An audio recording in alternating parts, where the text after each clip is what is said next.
कुछ अरसे पहले तक एफबीआर सिर्फ एसआरओ जारी करता था, लेकिन अब एफबीआर के पास जनरल ऑर्डर जारी करने का भी इख्तियार आ चुका है। ये जनरल ऑर्डर एक ऐसा ऑर्डर होगा जिसमें एफबीआर पूरे पाकिस्तान में किसी भी अदारे को, किसी भी बॉडी को, किसी भी जो है वो नेचुरल पर्सन को या उसके अलावा कोई भी ऐसी अथॉरिटी है जो कि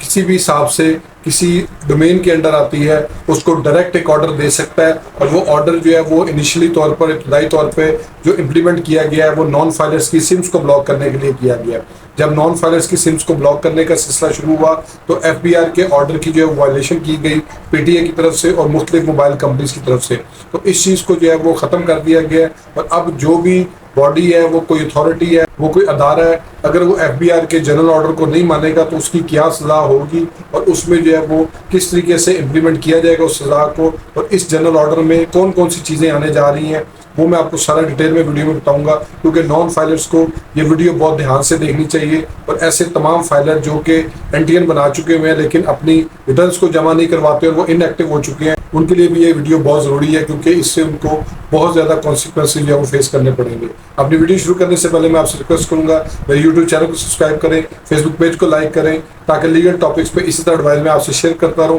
और मेरी वीडियो को पूरा ज़रूर देखा करें, लाइक किया करें, कमेंट किया करें, शेयर किया करें, ताकि लीगल नॉलेज जो है वो ज़्यादा से ज़्यादा जो है वो शेयर हो। तो अब आ जाते हैं अपने असल टॉपिक की तरफ कि एफबीआर का जनरल ऑर्डर क्या है। एफबीआर का जनरल ऑर्डर एक ऐसा ऑर्डर है जो कि एफबीआर टाइम टू टाइम मुख्तलिफ नौइयत के मामलात में ऑर्डर दिया करेगा किसी भी अथॉरिटी को, किसी भी अदारे को या किसी भी ऐसी बॉडी को जो कि पाकिस्तान की गवर्नमेंट के अंडर जो है वो आती है, वो किसी भी कैपेसिटी में आती है, उसको एफबीआर डायरेक्ट ऑर्डर दे सकता है। इब्तदाई तौर पे इनकम टैक्स ऑर्डिनेंस के सेक्शन 114B के तहत जो जनरल ऑर्डर के तहत चीज़ें कवर की गई हैं, उसमें नंबर 1 पे जो है वो सिम ब्लॉक करना है, नंबर 2 के ऊपर जो है वो बिजली के कनेक्शन, इलेक्ट्रिसिटी कनेक्शन जिसको जो है वो लोगों के नामों के मीटर लगे हुए हैं उसको जो है वो डिस्कनेक्ट करना शामिल है। नंबर 3 के ऊपर जो है वो गैस के जो है वो कनेक्शन जो कि लोगों के घरों में लगे हुए हैं, जिसके जरिए आप गैस इस्तेमाल करते हैं, वो भी बीच में आ जाएंगे। और नंबर 4 के ऊपर ऐसे तमाम मोबाइल फ़ोन जिसका IMEI नंबर होता है और उसको जो है वो पीटीए के पास रजिस्टर्ड होते हैं, जो कि मोबाइल फ़ोन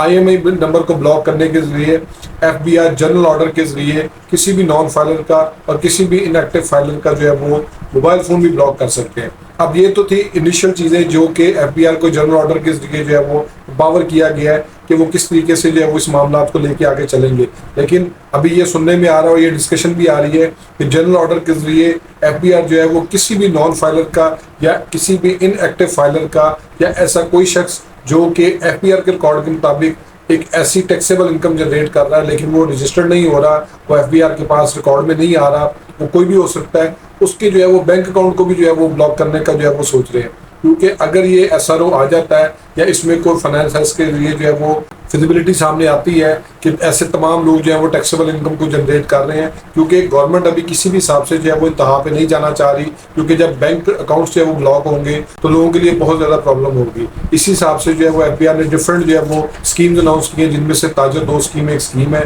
जिसके तहत जो है वो तमाम रिटेलर्स को, होलसेलर्स को, रिटेलर कम होलसेलर्स को, इम्पोर्टर्स को जो है वो रजिस्टर कर रहे हैं। और जैसे ही वो रजिस्टर करते जा रहे हैं, अगर इस प्रॉपर जो मुल्क के अंदर जो है वो 42 जो है वो सिटीज़ के अंदर जो एक मूवमेंट्स लाई जा रही है इस मामले में, अगर उसका कोई रिजल्ट नहीं आएगा तो डेफिनेटली जो है वो नेक्स्ट स्टेप यही होगा कि फाइनेंस एक्ट के जरिए जो है वो एक तरमीम की जाएगी और उसमें जो है बैंक अकाउंट को ब्लॉक करने का भी इख्तियार दे दिया जाएगा। यानी ऐसे तमाम लोग जो कि नॉन फाइलर हैं और जो कि इनएक्टिव हैं, वो अपना आप को रजिस्टर नहीं करते, रिटर्न फाइल नहीं करते, तो उनकी जो है वो सिम भी ब्लॉक होगी, उनका मोबाइल फ़ोन भी ब्लॉक होगा, उनका इलेक्ट्रिसिटी का कनेक्शन भी डिस्कनेक्ट होगा, उनका गैस का जो है वो कनेक्शन भी जो है वो डिस्कनेक्ट होगा। इसमें जो है वो एफबीआर के जनरल ऑर्डर की वायलेशन के तहत जो भी कोई भी अदारा अगर उसकी वायलेशन करेगा या वो एफबीआर के जनरल ऑर्डर को नहीं मानेगा तो उसमें जो पेनल्टी उन्होंने ऐड की है वो बहुत स्ट्रिक्ट है। इसमें इब्तदाई तौर पे जो है वो 5 करोड़ का फाइन जो है वो दे रखा गया है कि अगर वो किसी हिसाब से जो है वो एफबीआर के जनरल ऑर्डर में रुकावट करते हैं, कोई भी इदारा, सुई गैस वाले हो गए,